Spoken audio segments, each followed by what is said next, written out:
Welcome to the Financial Advisor Success Podcast, where you go behind the scenes with financial planner, speaker, and consultant Michael Kitces to hear stories of how leading financial advisors navigated the inevitable challenges that arise on the path to success, and get insight from leading industry consultants about how to break through to the next level in your advisory business. And now here's your host, Michael Kitces.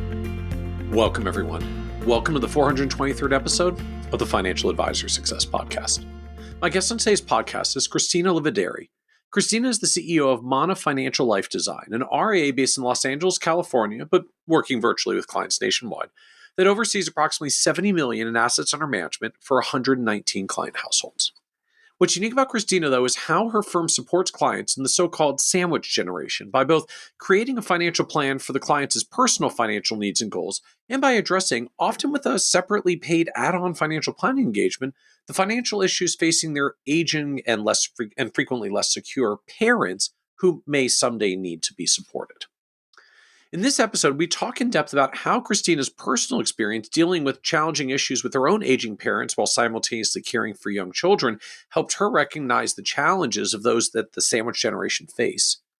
How Cristina leveraged the research she did for her personal situation, including finding appropriate care for her mother after diagnosis with dementia, to create a blog and newsletter content that resonated with both prospects and her current clients. And how this focus evolved into Cristina now providing planning services for both working age clients as well as their parents, either as a add-on service to the child's engagement or, for those who can afford a firm's fees, a separate client household. We also talk about how Cristina started Mana Financial Life Design from scratch after working as an investment wholesaler earlier in career, teaming up with her best friend who brings complementary skills to the business. How Cristina used a convertible note to raise money from friends and family to get her business off the ground, and how she was ultimately able to pay off the note with interest before it converted to equity. And how Cristina successfully transitioned from charging clients a $2,400 annual planning fee to a complexity-based fee with a now $10,000 annual minimum by linking the fee she charges to the specific service needs of each client and the amount of time it takes to deliver. And be certain to listen to the end, where Cristina shares how she uses 20-minute fit meetings to determine whether prospective clients will be a good match for her firm's service offering and fee model, thereby minimizing the number of bad fit clients the firm takes on. The key lessons that Cristina learned from her earlier hiring mistakes, particularly about the importance of determining a truly defined role for each new hire in advance of putting out the job posting.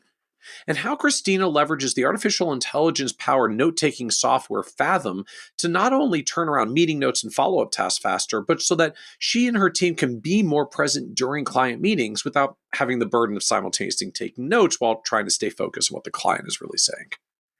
And so with that introduction, I hope you enjoyed this episode of the Financial Advisor Success Podcast with Cristina Livadary.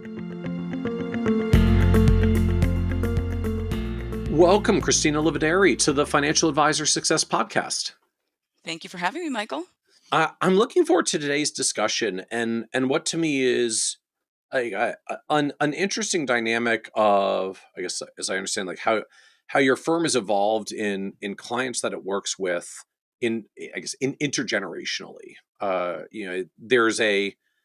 There's a thing in our industry these days of, I don't know what the number is, a bajillion trillion dollars of wealth is going to transfer from an older generation of folks to the next generation, to their children, to their heirs. So therefore, if you're working with retirees, you should work really hard to build relationships with their kids so that someday when the money passes down the family tree, you can continue to work with the folks that inherit the dollars. And just kind of out there as a strategy is, I would even dare say, like a recommended practice for a lot of firms, particularly if you work with older clients.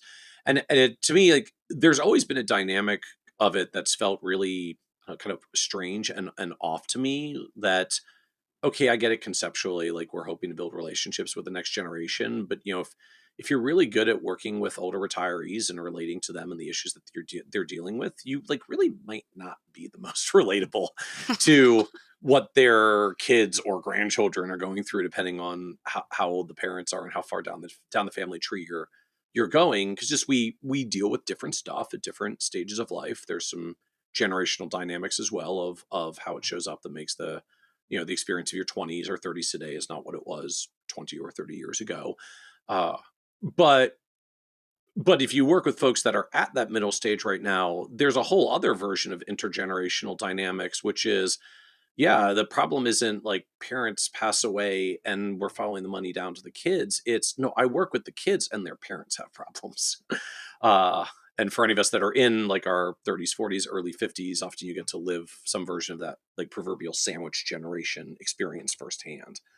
And so I know you have dealt with some of this both like personally directly and in the practice. And so I think like I'm just really interested and fascinated to talk about what it what it looks like when you're trying to help more members of the family, not because you're working with the the parents and you're trying to follow the money down the family tree, but because you work with the kids and their parents have problems. Yeah, so again, great way to put that, Michael. Before I worked as a financial planner, financial advisor, I was a an investment wholesaler, and I heard a derivation of that like initial line that you stated 20, 30 trillion dollars will be passed down. um, I mean, 2 or 3 times a week, right? Yeah. And I also at that time was in my late 20s and kind of had the same thought of like, how does that work? Um, Yeah. and so through the evolution of our practice at Mana, this really came more naturally than it came as like a marketing tactic or a marketing Okay. strategy. It was really when we started Mana, we wanted to have and cultivate a life planning centric business. And I'm proud to say that, 6.5 years in, that we have and we lead with life planning in our practice, which means that we are not afraid to have difficult conversations with our clients. And as a result, um, I would say that because we've opened up the doors and our hearts to have these emotional conversations about life and meaning and purpose, um, our clients have, as they've grown older, have started opening up about their fears, about their concerns with their aging parents. And that's from the client side. That's really where this focus on the sandwich generation really comes from. Is the ability and the willingness for us to have these conversations with our clients. So so I'm struck that you said this like this evolution to focusing more into sandwich generation clients, what they're dealing with. Like it wasn't the founding mission when the firm started years ago. It came about organically. So can you share a little bit more of like organically how this came about? Like how did you end up going further in a direction to say I think this is a thing we're gonna really start doing more of and focusing in on more? Sure. I think, Michael, back to what you were talking about earlier, where when we started our firm, we realized we weren't going to go attract a bunch of retirees with tens of millions of dollars, right? We didn't know anyone in that demographic. And so we started working with people that were frankly a lot like us. Right. So we were in our 30s and we were starting families, we were getting married. A lot of our clients and our spouses were working in technology. They had stock compensation. And so we really geared our main marketing messages around that demographic.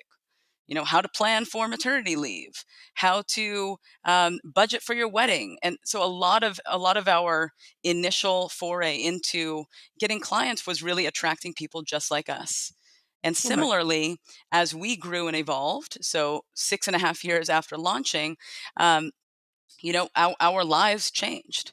And so earlier this year, I personally became sandwiched, where my Doesn't sound good when you use it like a verb. right. I know. But I faced it. It actually it started in 2023, where my father got very ill. And my mom stopped picking up the phone as much. They were up in Northern California and I'm down in Southern California. And so we started getting a little bit worried. And ultimately my father got very, very sick and passed away in January of this year. Um, and then within a week of that, my mother was diagnosed with dementia. Ooh. And through Which, what's so that? in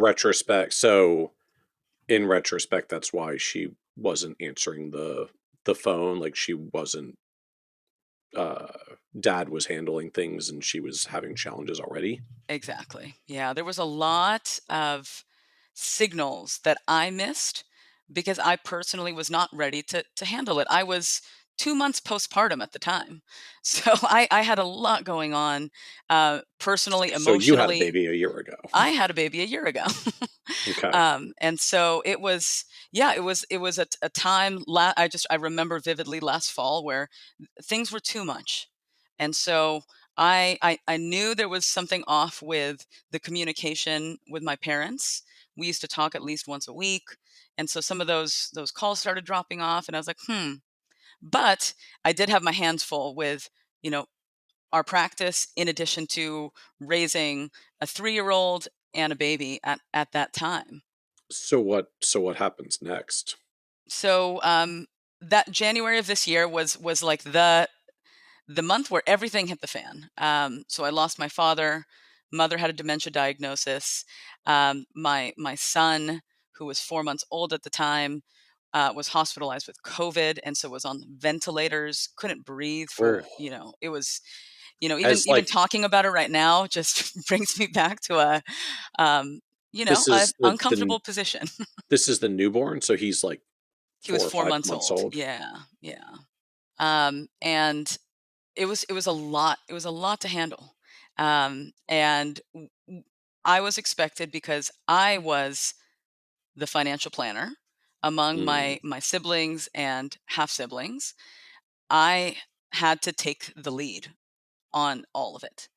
And so that's really where you know I say this now, again with many months having passed, um, but I realized I had no idea what I was doing, Michael. I was responsible for being the co-trustee of my parents' trust.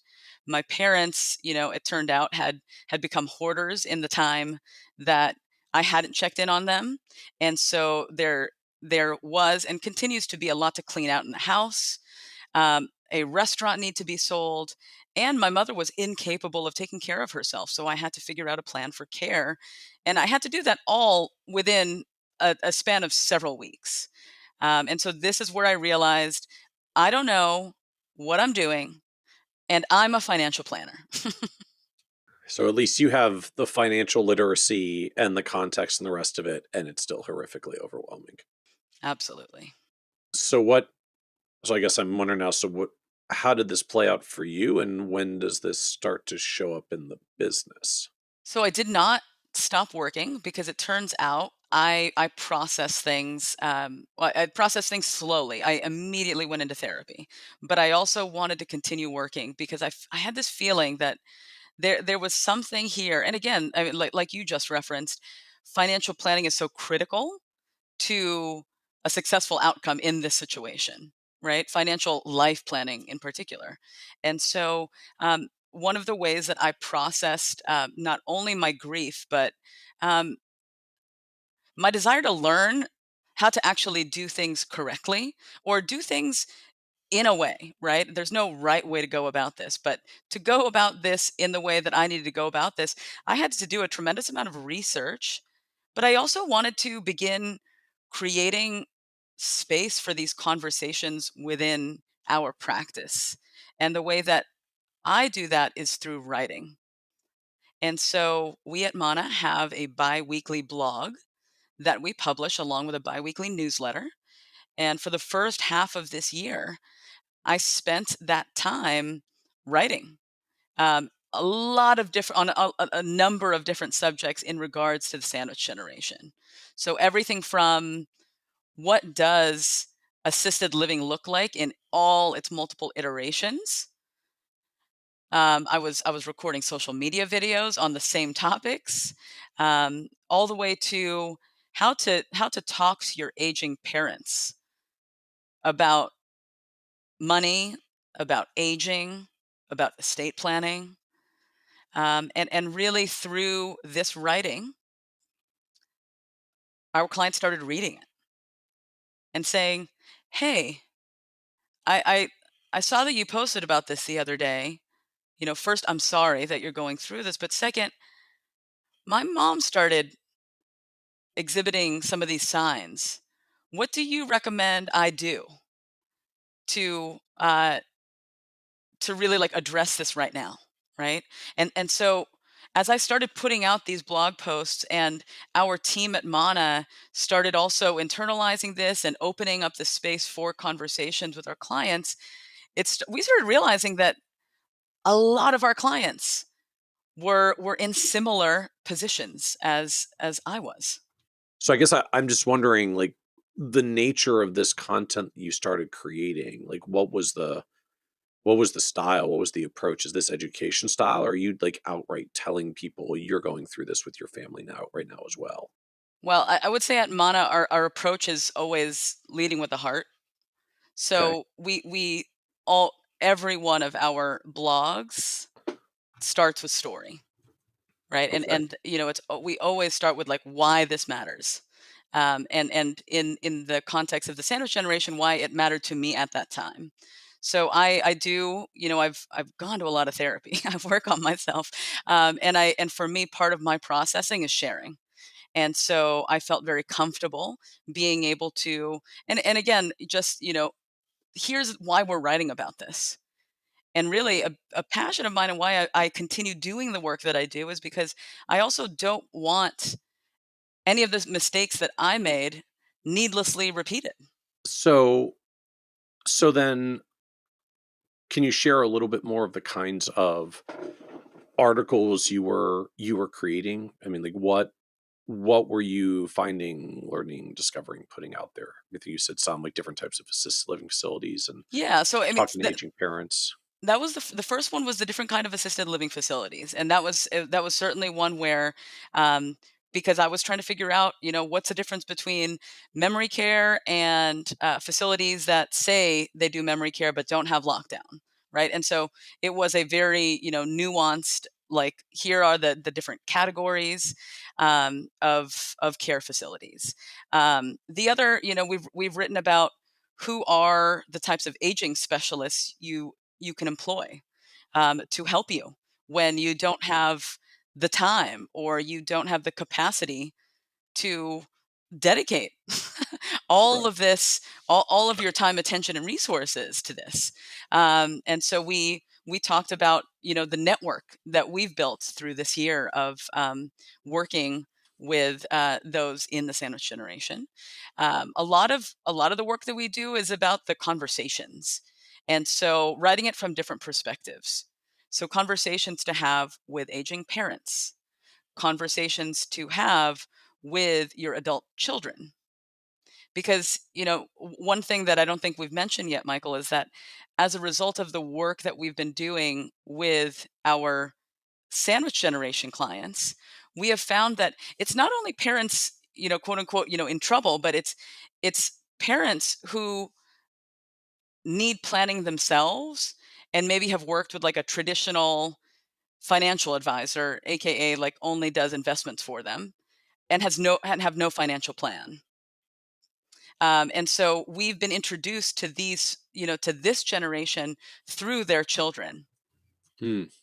And so we've also, done life planning work with them and unearthed some of their reservations, some of their fears.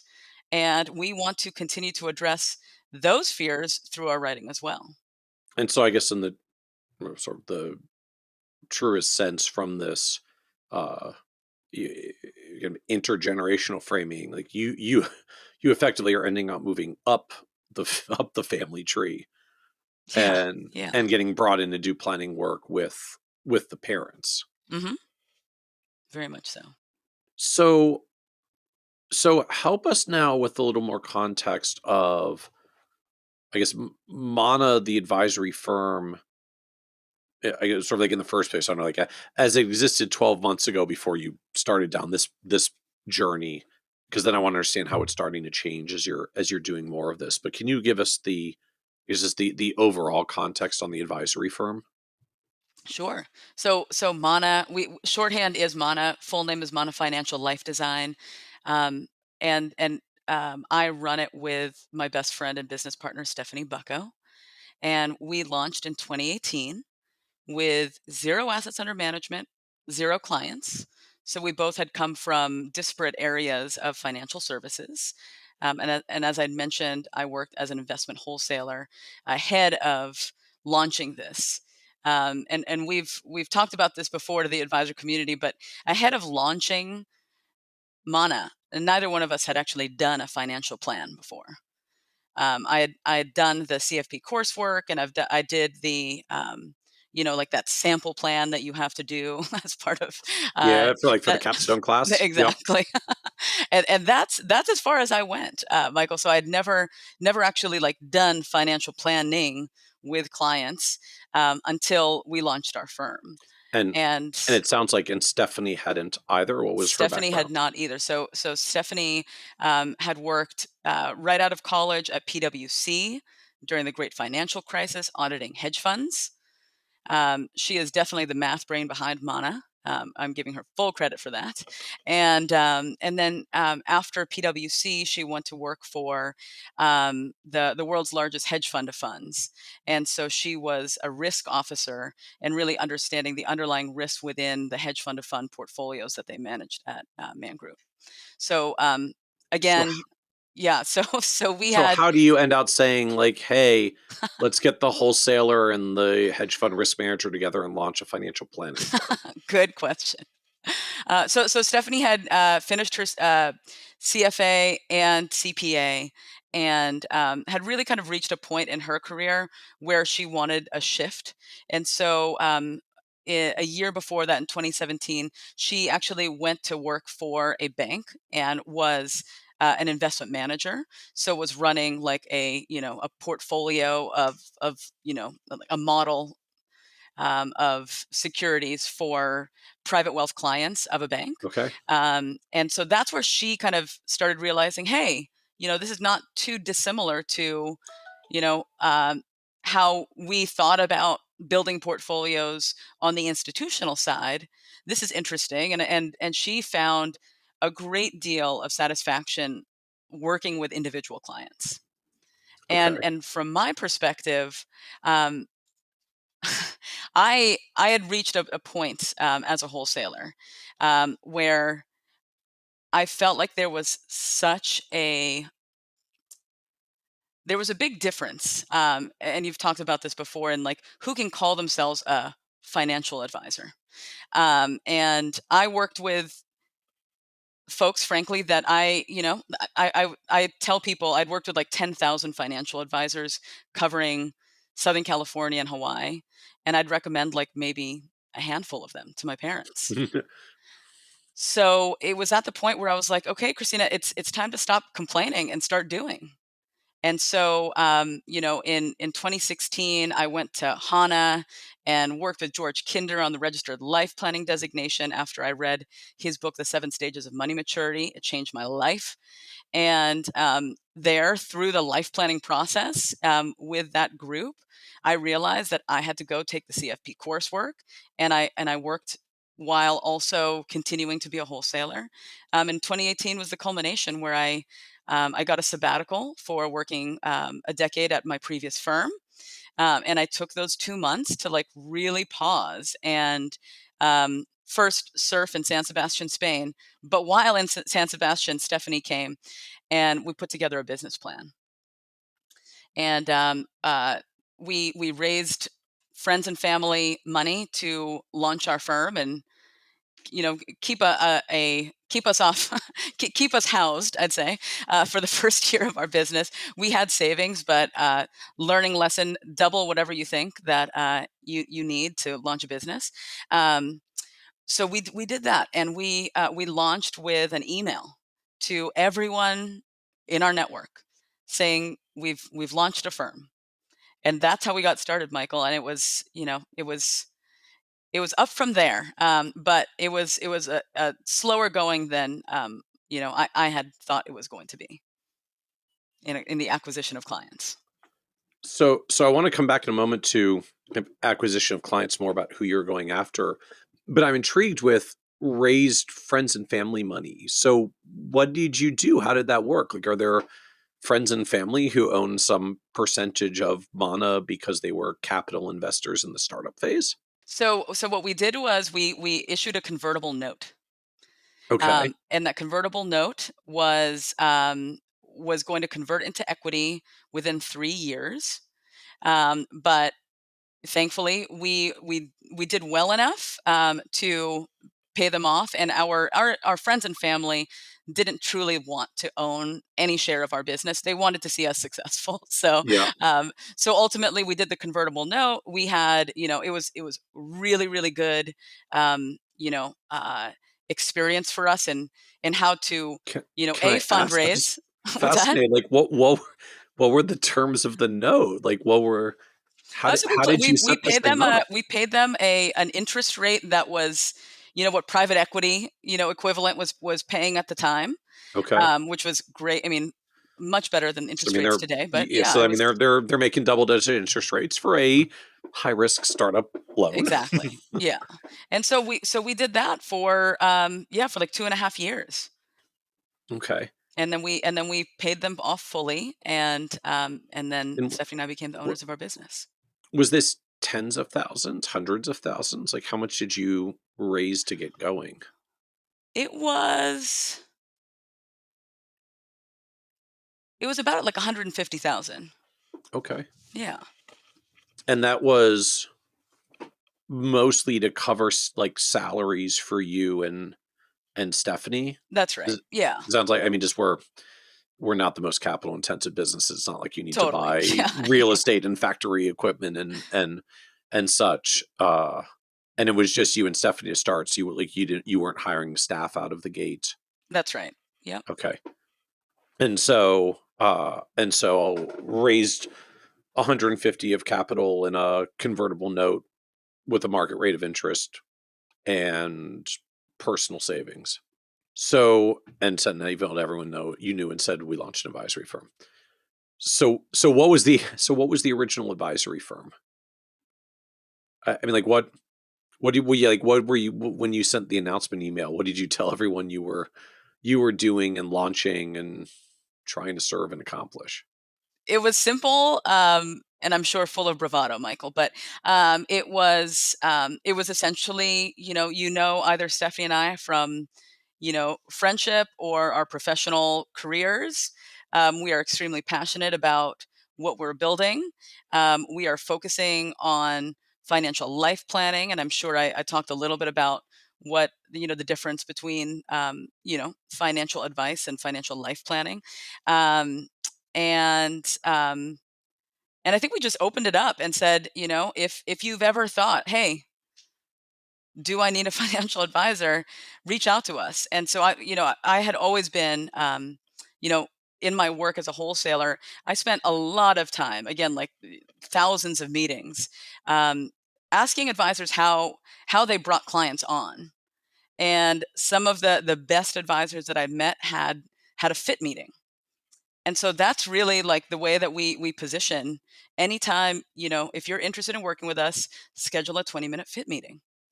And the fit meeting's purpose is to really evaluate if we at Mana are a good fit for what you're looking for. And so really kind of like releases the pressure of needing to close anything or us pitching anything, but we're really trying to evaluate if we're a good fit. So what was I guess just missing business model fee structure out of the gate? I mean, did you have minimums? Were you just working with anybody who's willing to pay you is a good client when you're getting started? Anyone who could Like, fog a mirror. No, okay, I I no, I mean it's so say so most of us as we launch. so we did launch with XY, and so XY really, we used a lot of the thought leadership that you and Alan had cultivated through that group to design our first of many fee structures. As you know, that evolves quite a bit Oh in the yes. first few years. hmm We did What so much, what Michael, was it? for so little. What was it originally? Because I always find it's fun to look back and reflect. Like, wow, look I at mean, all the things we I did and think the how little first one we was like charged. 2,400. So yeah, Yeah. so $200 a month. Um, that was the first one. Yeah. And then we Or comprehensive financial planning and life planning with yes, eight meetings or something. that's right, exactly. And then so we had always decided to charge two fees. So one was Okay. comprehensive financial planning, and that's the process we call financial life design. And then the second piece is investment management. And so we started at 50 basis points. Um, and then, very quickly, I think in the first year, we went up to 75 basis points for the first million, and then, a graduated Okay. reduced fee from there. So, and then did the planning fee evolve as well? I'm assuming you're not Oh, still yes. $200 a month. Yes. It So evolved. where? And I mean, it evolved through not only, our realization, but that, wow, like we're, we're charging this much, we're working this hard. How many clients do we need to bring on to live the life that we want to live? Um, but it was also, we did a lot of evaluation on who we wanted to bring on. So, I completely understand, the anyone who will fog a mirror was like, that's we always joke, but that is what you kind of have to do in the very beginning. But I'd even say, like, in that first year, we started realizing, oh, okay, we need to start being a lot more nuanced in, like, how we're charging based on the need of the client. So was the issue if like if the fees on clients are this low, we're just going to need so many, it's too many? Or was it more of Absolutely. we're just doing a lot of work and I'm realizing that I probably should have charged a higher fee given all the stuff that I just did? I think it was both of those. It was both Okay. of those. I mean, I think, you know, um, yeah, in the first, I'd say, like, the first 3 years, we created abundant processes that, looking back, were absolutely unnecessary. How so? Like what processes that were unnecessary? So we use eMoney. We have all of our clients connect their accounts to Okay. eMoney so that they can have a portal to view everything, just like the old mint.com or the personal capital. And what we would do is we would export every first we'd go and categorize every single expense. Okay. Then, if for a specific amount of time, and I think at that time we were doing this, Michael, weekly for clients. We were Okay. becoming bookkeepers without, without understanding. Okay. And so we'd categorize for the clients. We'd export them into an Excel spreadsheet. We made the Excel spreadsheets very pretty. We created a dashboard that synthesized the data from that spreadsheet and tell them, like, what areas they could work on, what areas had they improved upon. And we sent this report, and there was no Zapier at the time. We had created these, like, custom reports for every single one of our clients and manually sent them out to each one of them. Like, I think it was once a week, and then it became twice a week. And then within the first, we took a team retreat after the first year and realized that we had spent about 70% of our time on this form of cash flow. Did the clients like it? At No, least, I mean, hopefully? did the clients like it? Yes. Did it improve behavior? No. Did it? Oh. Did it, like? Yeah, did it have the desired effect, the desired outcome? Absolutely not. And what we realized is that we were doing a lot of the work that you kind of have to do as an individual to be mindful of your own spending, Oh. Be right? So if you have because someone doing all you the made it things, so easy for them. that's right. So where it is today is we do spend, I've recorded videos. Stephanie and I both have this, and we have a client website that shows people how to utilize the eMoney, what like eMoney portal, and how to actually um, like reflect on their spending, how to best practices on how often to review it, how to have a money date with your spouse to discuss this if this is an area of focus for you. And so again, as we've evolved through the years, we've realized that, if this is important to someone, they will do it. And so we will show you how to do it if it is important to you. Every one of our clients today still receives a mindful spending plan. So it's not a budget, but it's here's roughly how much we've projected you will be spending now into the age of 90 or 95, growing by 2.6% a year. Right. And so if the numbers are vastly different every year, then it's really impossible to create any sort of like financial plan. Right. And so that's kind of the way that we frame it now. And we are life satisfaction as a financial planning professional way higher now than it was back in those days. Because now the approach is, if you're not willing to periodically go in, if you're not willing to maintain the connections, if you're not willing to glance at even the reports that eMoney makes by default, you're probably not bought in enough that it's worth spending more time anyways. Exactly. I mean, I like how you framed it. If it's important to them, they will spend time to do it, and then we can guide them and help them. But it starts with, because it was important enough for them that they were spending time on it in the first place. Otherwise, we're Yeah. not gonna try. We're not gonna bother, because they're not engaging anyways. Yes. So what else? What else changed? What else launched in year one that looks a bit different now? I mean, what looks the most different is the people that we work with. So how did that change? So we worked with a lot of our friends as a result of the email, right? That's who, and to me, that's like one of the most beautiful things that resulted. It's, a lot of people see that Stephanie and I, who have been best friends since college, we get up every day and we love working with each other. It is a blast. And I think people see that. And our friends are like, we love that and we want that in our lives. We want that team to be our team. And so that's where it began, really, was friends started reaching out as a result of the email, and we started bringing them on. So did And that come relatively quickly for you? I mean, I because I think know some advisors, like, I told my friends, and then they basically waited like 3 years to see if I was really going to stick with it, and then they started showing up.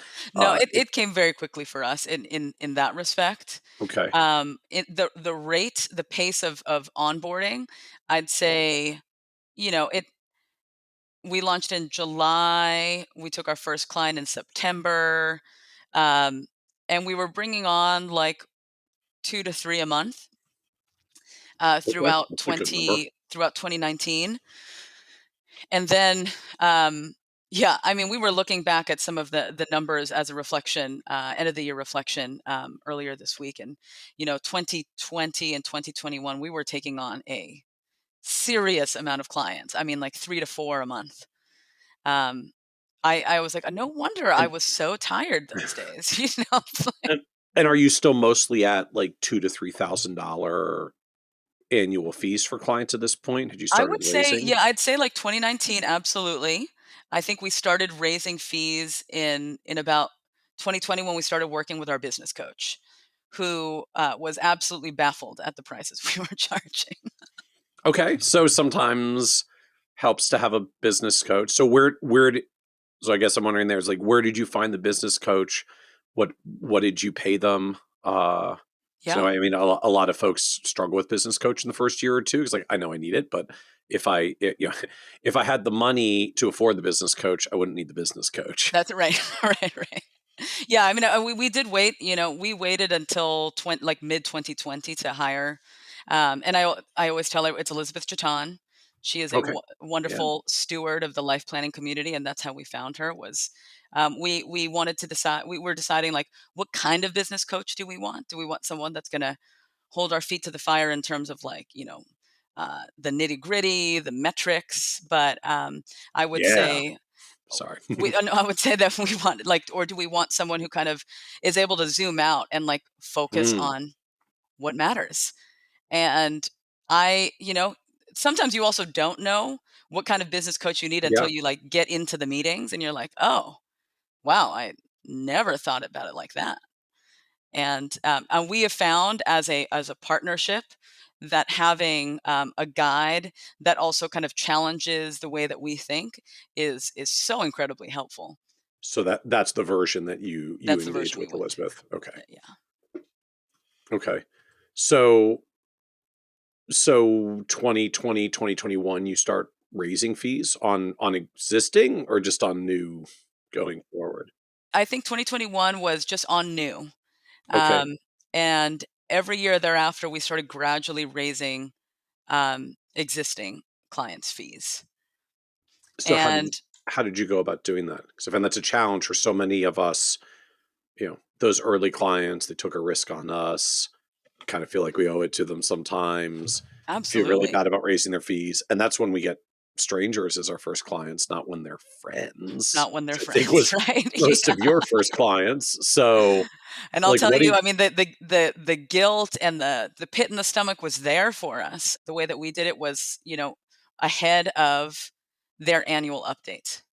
So we do annual updates every year. We don't call them financial plans because we believe that commoditizes the deliverable. And so we ahead of the annual update, ahead of the tremendous value we present, we talk about fees.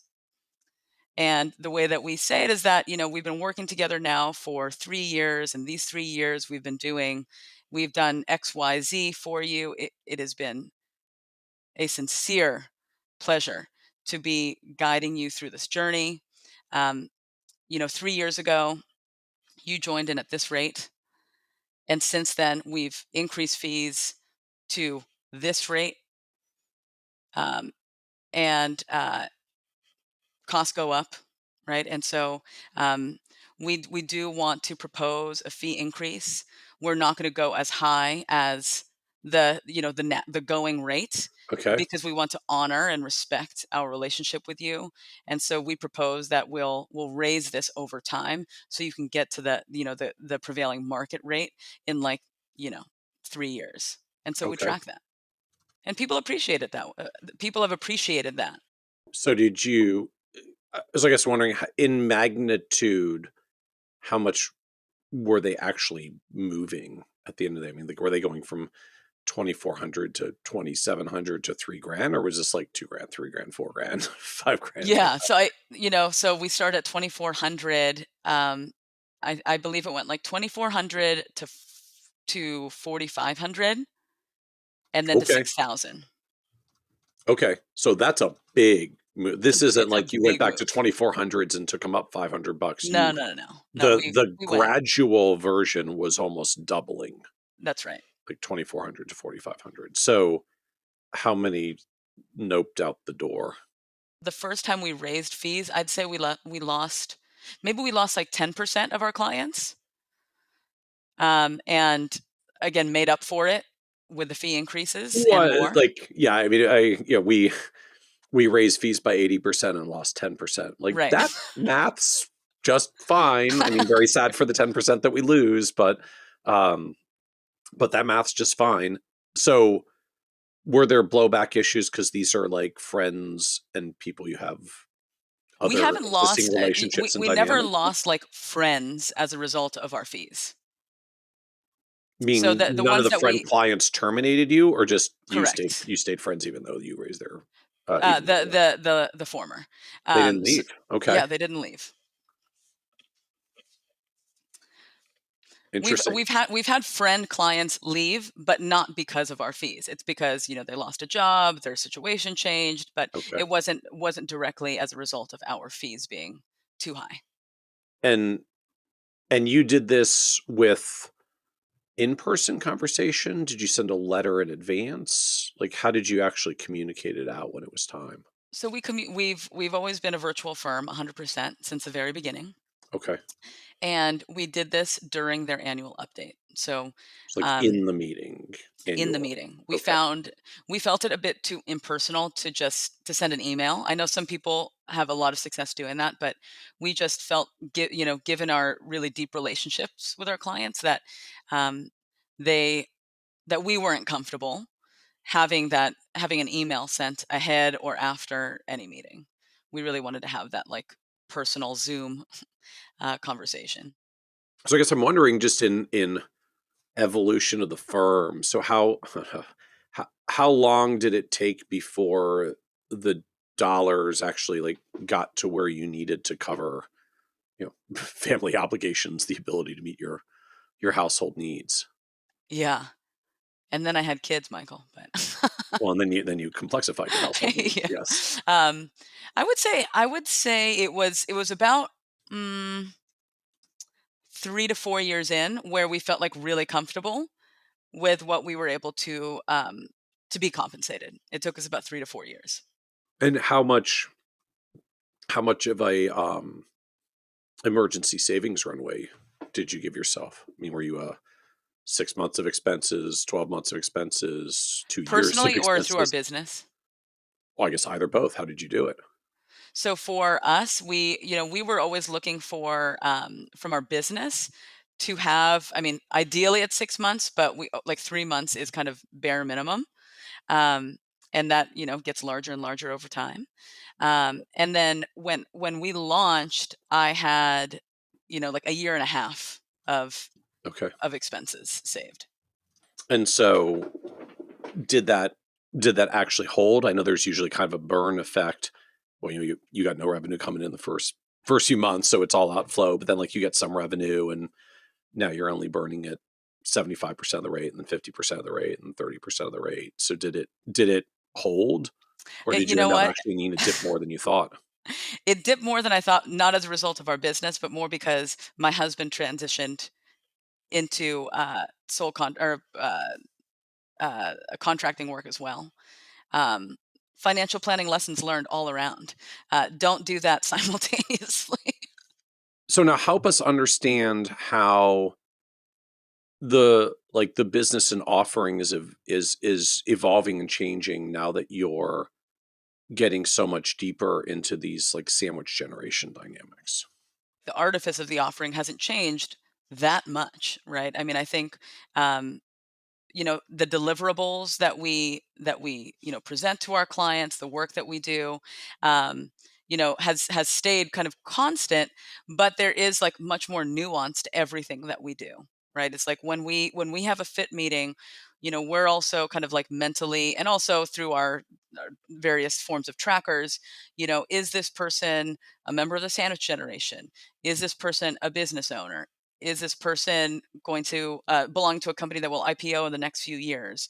And, we have many clients that all of those boxes are checked. So complexity has certainly increased in the clients that we work with. Um, and I think that's really what's evolved over time. To me, also, the conversations have become so much richer. Just really understanding, what's at top of mind for our clients, and what are some of the issues that they're struggling with today. And those evolved as life has gotten more complex for them. And then business wise, we've continued to increase fees as, again, these clients have become more complex. We know what we should be charging now for those, so we've developed a fee calculator. Stephanie and I do all of the fit meetings still, and so it's become quite easy when we, meet with someone for 20 minutes, an individual or a couple. We kind of know, okay, this is what we're hearing. We know kind of what categories they're going to be fitting in, and this is the amount of work it's going to take. Thus, we're very confident in the fee that we deliver. So there's no like ranges. It's like, this is how much we're going to charge you.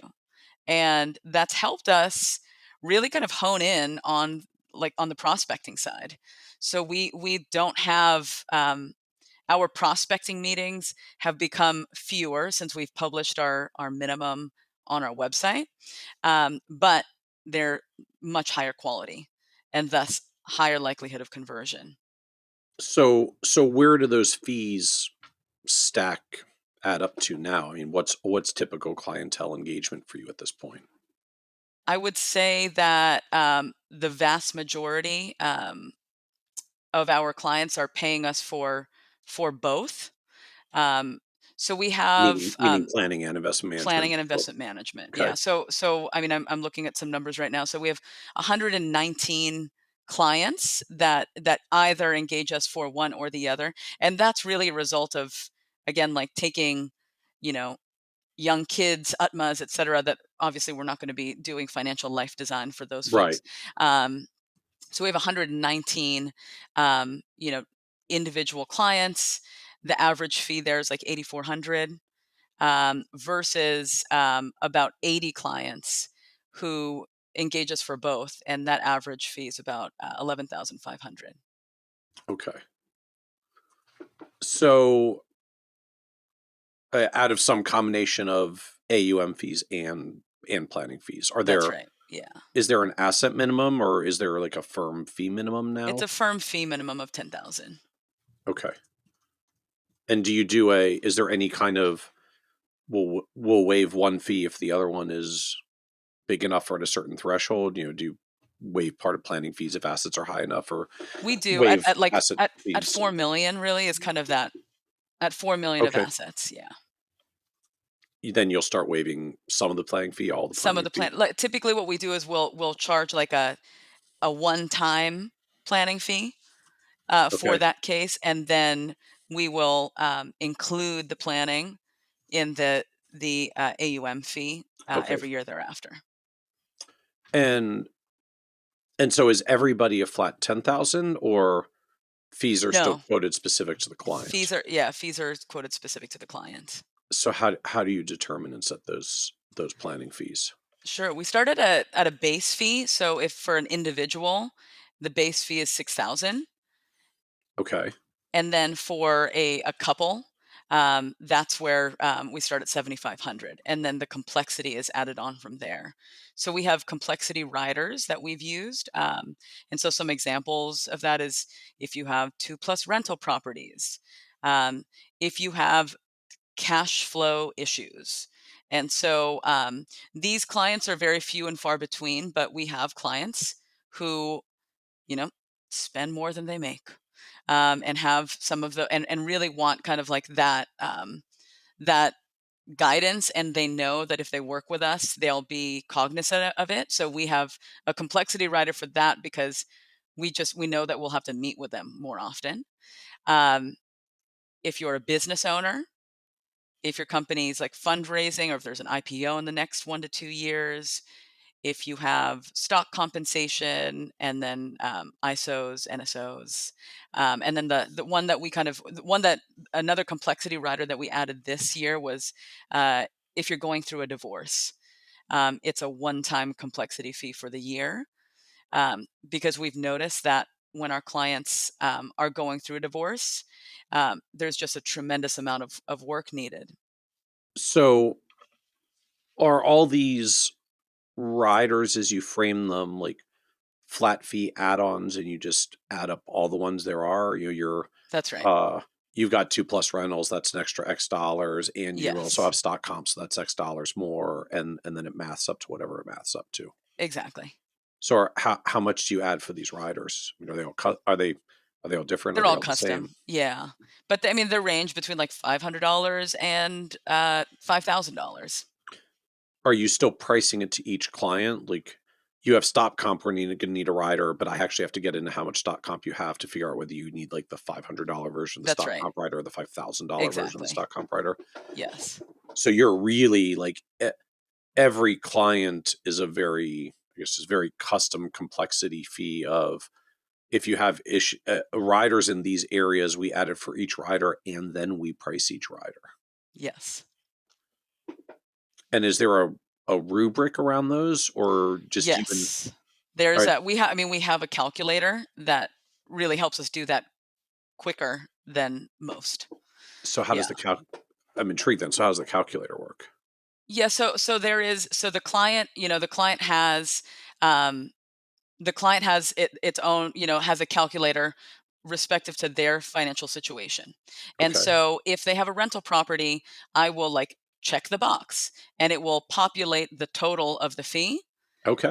as that as I start checking off the box, right? And so, Okay. for example, if it's a couple and only one of them receives restricted stock units, that's the $500 complexity, right? So they go from Okay. 7,500 to 8,000. Yeah. Are you willing to share a copy or even just like a PDF visual of what it looks like? Just I think, as more firms try to figure out how to make sure the planning fees are like actually properly aligned to the client, I'm seeing more interest in this in the advisor community. Yeah. All right. I mean, So we'll have Stephanie do it because she's the Excel wizard. fantastic. So for folks who are listening, this is episode 423. So if you go to kitsis.com/423, we'll have a link in the show notes for a copy of the calculator, so you can see what this looks like as it comes together. So Christina, I guess I'm also just trying to visualize. Um, it feels like fees in total, and I don't mean this in a negative way, but like fees in total can add up to a pretty good number for you if you're 75 basis points on the first million and a planning fee that has a $10,000 minimum, or I guess a total fee uh, minimum. Like you're going to end out with $1 million clients whose all-in fee is a good bit higher than 1% by the time you put the two fees together for the two components. And so I guess I just got to ask, like, I mean, do you get fee pressure? Do you get fee pushback? Do you get folks who are like, why am I paying you two fees? The advisor up the street will just charge 1% for all of it, and it's not as much as your stuff adds up to. I think that's a good question, Michael. I mean, we don't get pushback, but I think it's because I think we've through our website, through the onboarding process, we vetted folks enough that they know what they're coming to us for. I would say the other part of that is that we are so confident in the value that we provide. Um, a glance at our website um, makes it pretty clear that you're not working with like the advisor next door, right? Right. Like there's, our website is like coral colored, and we talk about feelings very early on in the Yeah. website experience. And so, I think really what we talk about is the idea of being the CFO for the family, to dealing with the most complex and difficult conversations that you can be having in life, and we're here to hold space for that. And so, the simple answer to your question is no, we don't get fee pressure, and our goal is not to be the largest RIA in the United States. We want to be a prominent life planning boutique firm. And how do you handle it when you then start getting these situations where parents need help? I mean, are they full freight fee? Do they have their own complexity calculator? Is there some kind of grouping to the household thing that you do if you already have their That's a kids? great question. The answer is it depends on the parent's financial situation. Okay. So if the parents are if our client who's in the sandwich generation expects to support the parents in their life, then the way that we treat the relationship is we will charge a one-time project-based fee Okay. for the parents. Because again, it will provide clarity to the parents as well as to our client of what kind of support is needed, and really kind of sets the boundaries and the guidelines around that financial support, which our clients are more than happy to pay for. So effectively, it sounds like in many or most of these situations, just the kids as clients are paying their parents' planning fee for you to do planning work for mom and dad. I wouldn't say most of the situations, but I would say in the situation where the parents have really like expect to be supported by their children, Okay. right? Well, Where then their then financial support resources are may quite as well limited. start at the planning fee. Exactly. No, we'll just practice this right now. And Okay. again, I mean, that it's not only just it sets expectations, it sets boundaries, but it also provides grounds for having this conversation. What we found is that a lot of the parents that expect support expect like unlimited support. and that's frankly not possible, right? And so, a lot of those conversations that we had early on with the folks in the sandwich generation were like, I don't know how to tell my parents that this is not like the infinite honeypot, right? Like I don't have all the money in the world. So how do I do this the right way? And so we propose this solution. And it's worked out well for those folks. And then the alternative to that would be where we have clients who say, I don't really, we're not on the same page as the advisor that my parents work with. They've really just like managed their investments, and they've never really given them any insight into their like financial future, and if they how to retire, can they retire, et cetera. And so when that's the case, that's when we'll go again back to the fee calculator and really create a separate engagement and work with the parent or parents. How did this up market, for lack of a better term, like this upmarket evolution come for you? I mean, I'm struck that just, at the end of the day, like you started at $2,400 for friends, family, and mirror foggers, and 5 or 6 years later, like we're $10,000 minimum fee, and working with clients that are moving further up than that. Like, how do you what moved the needle that far up market that quickly? How did you get to high dollar clients like that in the span of 5 years? Part of it is like we always knew that's where we were going to be, right? I mean, Okay, fair enough. I think part of it is just Stephanie and I knew what we wanted this firm to look like from the very beginning, and we worked our butts off to get here. We've made a ton of mistakes. We've done a lot of things wrong, but the the hard work, the perseverance, the attention to the nuances of this business, and like most importantly, the the care and the connection that we have with clients. It just like this is such an amazingly gratifying career, So and working with our clients is the reason why we show up every day. so what was the vision 6 years ago? The vision 6 years ago was we didn't have like any numbers to that vision. I would say that Okay, we wanted to grow, we were like, we want to be, 1 to $2 million in revenue. We want to, like, and for that, we were like, we want to manage 100 million in assets, right? We wanted like that. We kind of just we're doing the kind of old school back of the napkin. This is where we right, want to right. be. Um, and then we realized it was like way harder to do that. And we realize that there, again, through financial life planning, that there are a subset of clients who want to have deep conversations, strong relationships with their advisors, who they call their guides rather than just their like investment guy, you know? And so our clients, their belief and partnership in us has led to these higher fees because they believe in the value that we provide. And then these clients go out and tell not only like their parents, but they tell their friends. And I'd say now like 60% of our new incoming prospects come from referrals. So I get that a lot of this flows from referrals now, but you have to get good clients to get good referrals from good clients to Yeah, other good yeah. clients. So I'm still just trying to understand like how that flywheel got going for you, that you were able to go up to $2,400 clients, $4,500 clients, $6,000 clients, $10,000 minimum clients over the span of 4 or 5 years. Sure.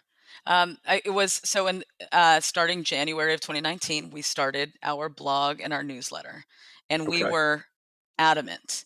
And so I'm effectively the head of marketing at Mana, and I I was adamant that we do that. I knew, working with advisors for 12 years, that like that was like one of the areas that I saw like no one was doing anything, right? I mean, I was like, why isn't anyone like on social media? And obviously, you and everyone at XYPN was really starting that in Yeah. the early 2010s. And um, I just remember and again, it was like such a blue ocean. So we started blogging, we like got into SEO, we started we were on Instagram from the very beginning. We've tried so many different things on Instagram just because we're Instagram natives and it's just fun for us to do. We now, yeah, our latest version is we do weight training while talking personal finance. We call it Sweat Equity Saturdays. Um, I I'm glad that got a love chuckle. it. I love it. um, but we that's what we did. I mean, we spent a lot of time in the early days. We got on a lot of on brand podcasts. And what I mean by that is that we did not get on financial advisor centric podcasts, but we got on podcasts that our future clients were listening to. Okay. And that really came through just like our network. Hey, my friend's cousin runs this podcast about pop culture. Money's kind of important. Do you want to be part of it? Sure, we're in, right? And so Okay. the flywheel started that way, where we kind of got on the blogs and podcasts of some brands and influencers that we really liked, and then all of a sudden we started hearing from a lot more people. And by this time, you're already really clear about we do financial life planning, financial life design. That's right. We know what these people are like. We know where they're showing up. So you know how to talk to them or connect with them when you're talking on a podcast that they might be listening to. Yeah. Okay. So what does all this add up to for, I guess, just state of the business today? I think you mentioned earlier 119 clients, I guess like about 80 kind of core planning and investments and a few Yeah. on the edges. What is it for? It's like assets or revenue. I don't know how Yeah, you we measure crossed a million in assets about a month and a half ago. million Or in assets, million in revenue. sorry, a Okay. million in revenue. Okay. Yeah. Okay. Um, and um, And then what's staff and structure to staff, support this? we're a team of 5, Okay. and we're all full time. We do have one part time. We call her our director of UX. She happens to have a full time job at Google, but she also just she she helps us design everything we put out, Okay. and looks at everything from a user experience point of view. She has a PhD in data visualization, so she's our part-time employee. But we And have 2 full-time financial planners, an operations associate, and then Stephanie and I are lead advisors. okay. And is it kind of teamed that way? Like you have a planner support person, Stephanie has a planner support person, like two teams of two, and then a shared operations associate. Actually, no. So we actually Okay. we the way that we structured it is that every client that comes in is a client of Mana's. The Okay. planners each get a subset of clients, but any of those clients can come to either Stephanie or I. So Oh, Stephanie, interesting. so we are, yeah. I tried to come up with a different idea of like a diamond team. Haven't come up with the right language yet, Okay. but really, Stephanie and I, we have different specialties. So she's really, like very tax and investment heavy. I'm more planning focused with life planning, obviously, as something that I enjoy doing so much. Okay. Interesting. So the planners, I mean, are they literally like the primary relationship manager to each client, and you and Stephanie are like expert on call when they need to bring you in, or are you more immersed than that? I would say that we speak to the clients primarily, Okay. but the planner's job really is getting in the weed with the numbers. So, as part of Okay. our service, we deliver annual updates to every one of our clients, meaning comprehensive financial life plans. And so they're in eMoney and they're absorbing all the data that we receive from the client ahead of the annual update. Okay. And then the planner joins one of us to deliver the annual update to the client. And then Stephanie and I are responsible for bringing in clients and also bringing them through the onboarding process. Okay. And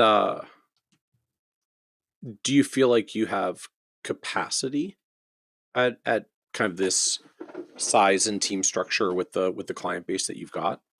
We do. We do. So we just actually implemented I'd say it's 4 months ago, we split up that client base. So we had just hired our fifth teammate in September. And so ahead of that, our senior financial planner was doing all of the work of the planning Okay. with our help, of course, because there was capacity issue then. But now that we have Okay.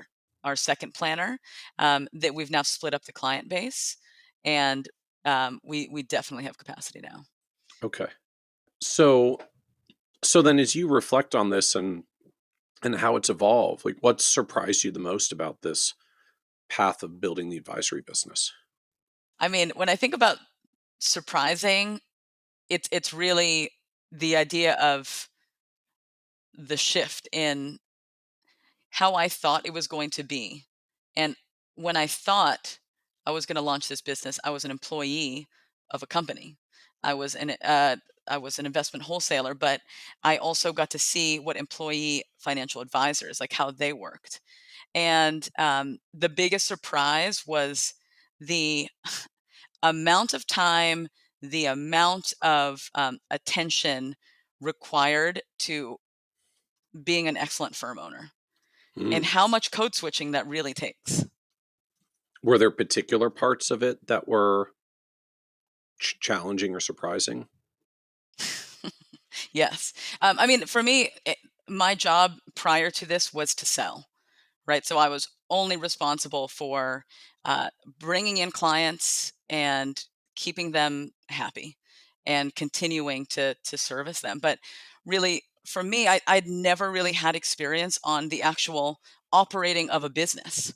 And so getting, reviewing our P&L monthly, right? It's like Yeah. that was super surprising to me. Like, oh my gosh, all of the stuff, like all this technology, like costs money. All of the decisions we're making, like really weighs on the bottom line. And so, dedicating time to business strategy was something that I like never was cognizant of. And I can thank Stephanie for really bringing me up to speed there when we launched this business.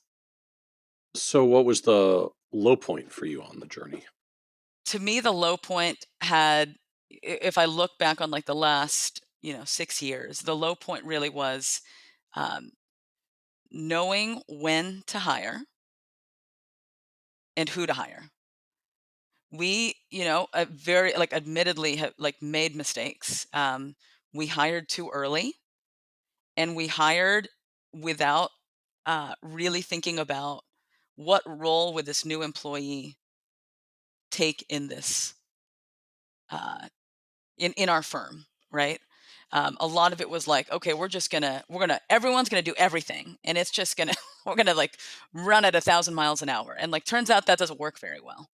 And so really coming up with true roles and responsibilities, and getting that, as we grow, the beauty of it is that we get to like become experts in what we do, right? And Hmm. less like uh, less responsible for everything else.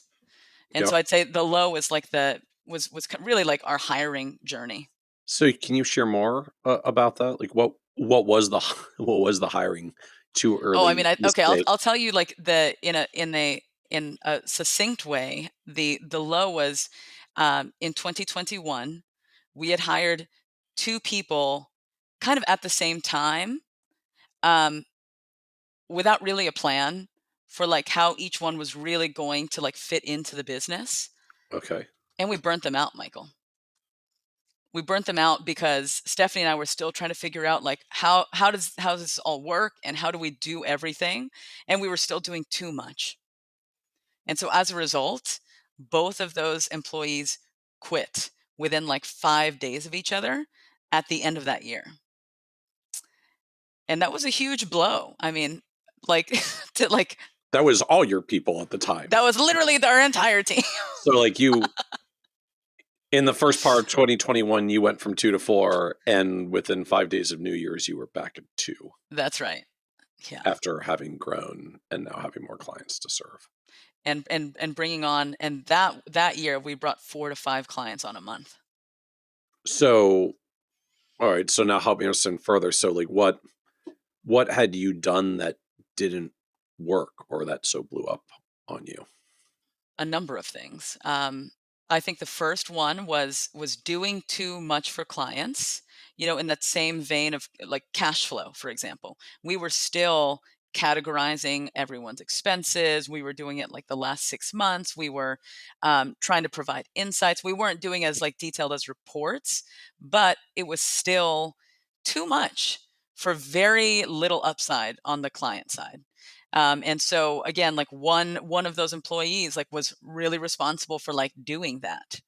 And that is a really lonely and also very very tiring job.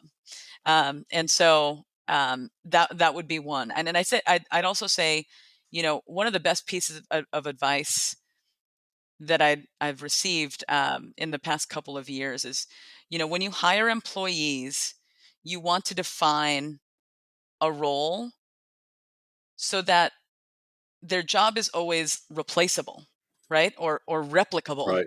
right? Versus hiring people and like having them do a little bit of everything, because should something happen to that person, you are screwed. Because it's really hard to train a new person to do a little bit of All those everything. things. And I think we did that for both of those employees. So, so then I've got to ask this. Well, so what do you do when you took on 4 to 5 clients a month and have been doing all this detailed cash flow planning work for clients, and then both of the people who literally do that work quit? A lot of soul searching.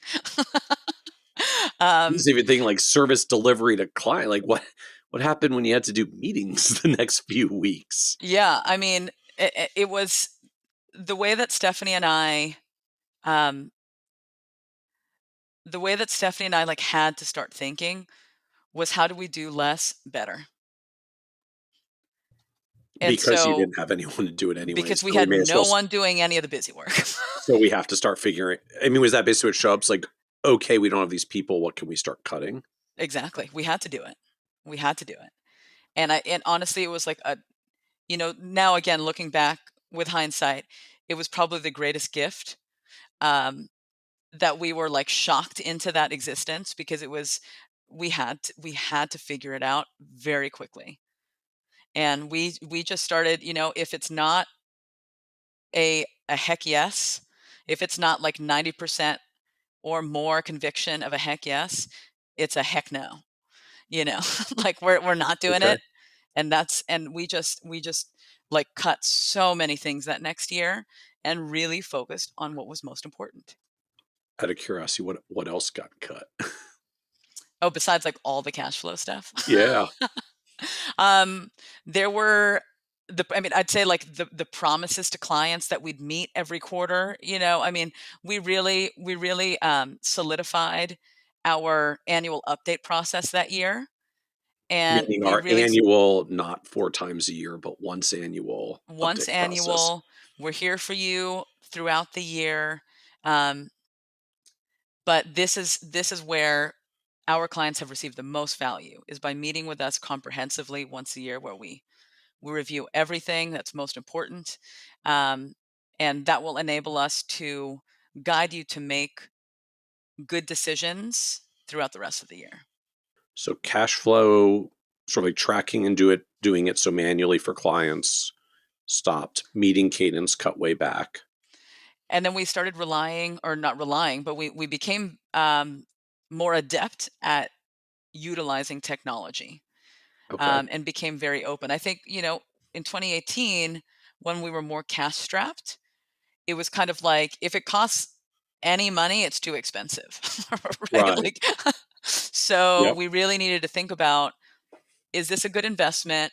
If so, how do we like utilize it to the nth degree?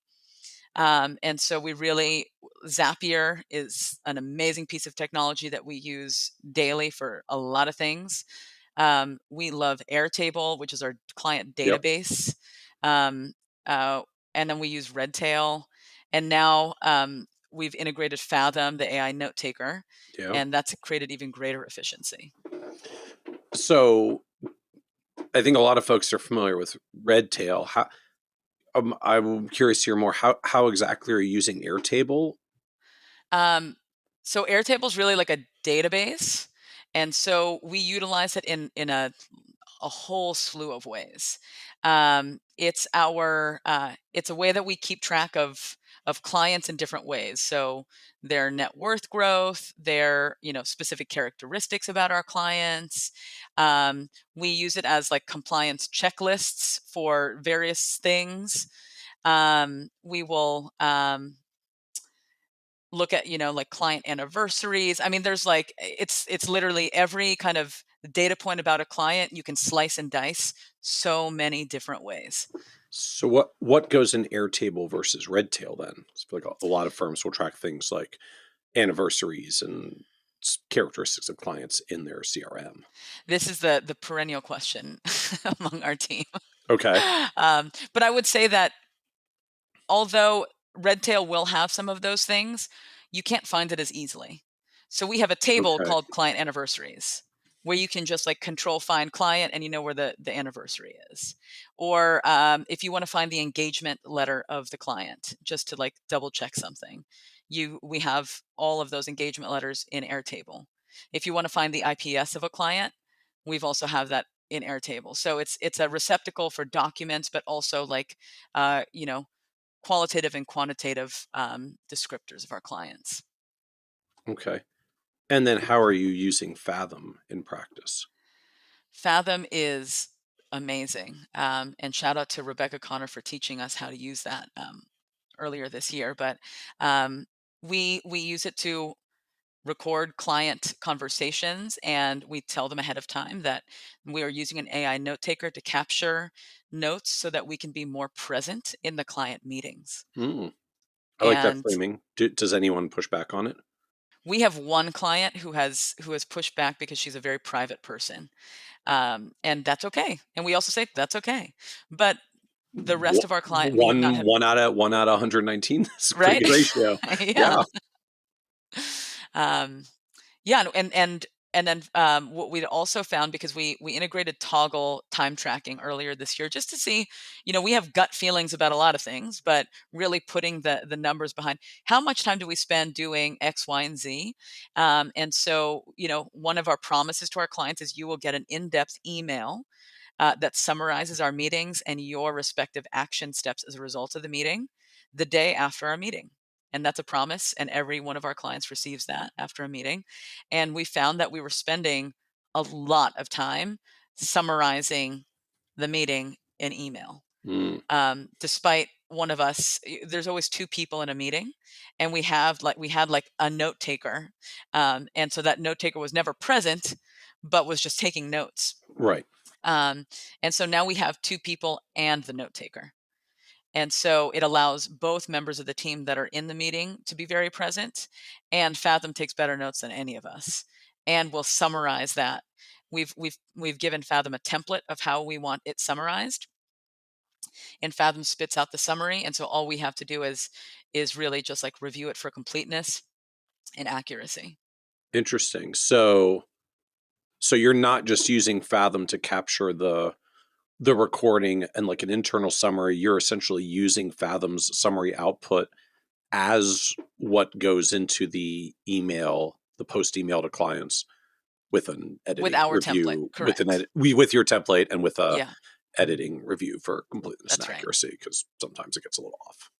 And so that, I mean, that cut down meeting summaries from, 30 to 45 minutes a piece down to like 10 to 15 minutes.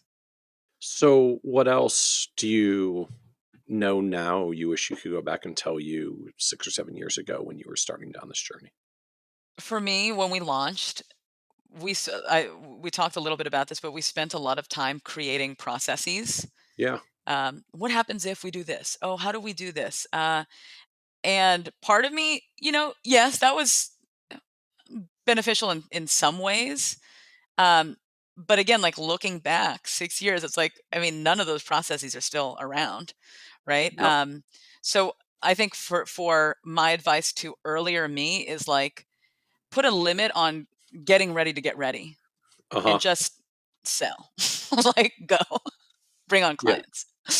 Yeah. Which is ironic because that's like all I did was, so I think, when we were creating this business, I kind of, my sales, my passion for sales, my vision for sales kind of took a back seat because I wanted to like learn how to do the other things.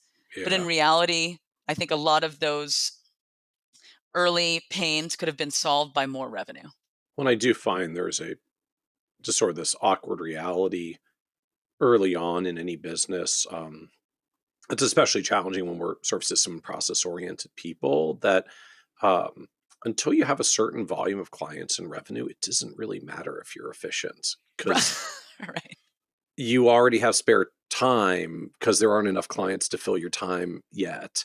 Uh, so like you can be wildly inefficient with 10 clients. It just doesn't matter. Finish your inefficient process and then go get your 11th, 12th client. That's right. Does way Yeah. more to move the needle than being more efficient about the 10 clients so you can free up more time when you already had enough time. I mean, then you get more clients and it Well changes. said. Yeah. Then you get more clients and it changes and Yeah. suddenly matters. But early on, like if there's enough time to serve the clients and go do business development, more efficiency doesn't really matter at that point. So is there other advice just that you would give younger, newer advisors, just like getting launched, getting started uh, with their careers today? I mean, first off, I mean, I think if you're even considering being an advisor, the answer is yes. Like that's like, do it. Oh, What an incredible career this can be for people. Um, and I especially, our friend and colleague Meg Bartelt talks about this quite a bit. But as a female, there is such a need for more female financial planners, financial advisors that are doing the real work. And so, if that's you, then do it because you will be successful. And there is truly an incredibly vast blue ocean of folks that need real financial advice. so as we wrap up, this is a podcast about success, and just one of the themes that comes up is the word success means different things to different people. Sometimes different things to us as we go through the stages of our lives. So you have this business that's in the wonderfully successful place as you're cresting $1 million just 6 years in. So the business seems to be doing very, very well and successfully. How do you define success for yourself at this point? I would say the word that first pops into my mind is spaciousness. And spaciousness in my days, spaciousness in my weeks, and spaciousness in my year. So I think about that, spaciousness in my days being, do I have time to just like check in with myself, do a quick meditation before I go into a meeting, and not feel rushed every moment of every single minute of the Uh-huh. day. And then weeks, do I have time to pick my kids up and make dinner for my kids every night, which is like, for me, that is successful me right there. Um, Mm. Other things, being having the ability to plan and strategize. That to me is like, it's a result of success, right? Is the ability to plan. Um, and another thing that success means to me is having the trust of my clients to shepherd them through this wild, wild, wild ride of life. I love it. I love it, Christina. Thank you so much for joining us on the Financial Advisor Success Podcast. It was a pleasure. Thank you, Michael. Want even more ideas, tools, and resources on how to break through to the next level of success as a financial advisor?